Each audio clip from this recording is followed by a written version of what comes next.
stops. And, Jacinda. Can she account for your time at the Port Charles Grill? Yes. I was with her the whole time.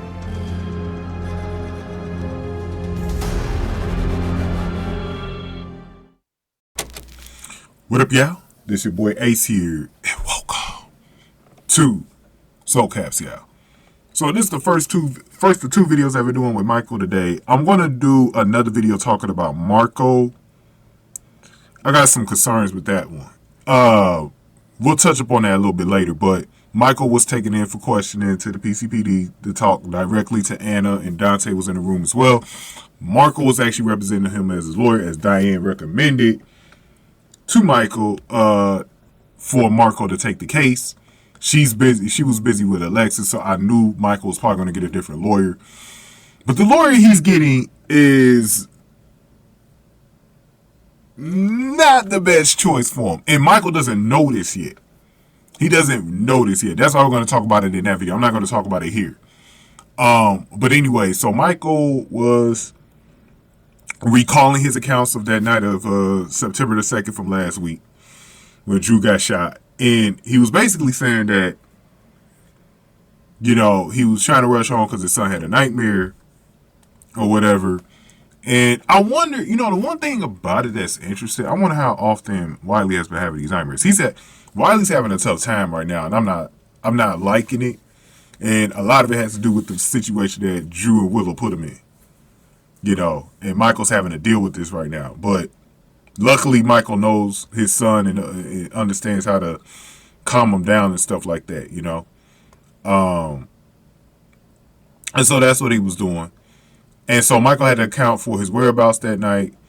So he said basically he struck up a conversation with Jacinda Brackin, who we know he talked to.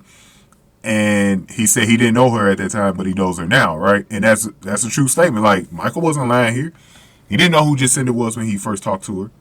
He learned that the day, I don't know if it was a day after, a couple of days after, or whatever. He had that blood, what they call it, that blood work, whatever he had done, blood draw.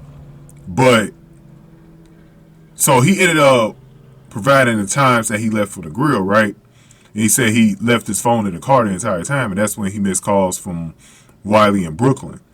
And so that makes sense why he was back at the Quartermain household with Wiley and Brook Lynn. Remember? We remember that, like, he was with them. The only thing that we didn't know at the time was that he was with Jacinda at one point. So Anna had asked him if he stopped anywhere else. And he says he had a little memory that we saw of him getting in the car while it was in the middle of the storm. He was soaking wet. And he says he didn't stop, you know, he says he stopped nowhere else on his way to the house. And Jacinda could actually account for the time that they had at the grill, right? So I still don't even know about that though, right? Because we don't even know if they made an agreement.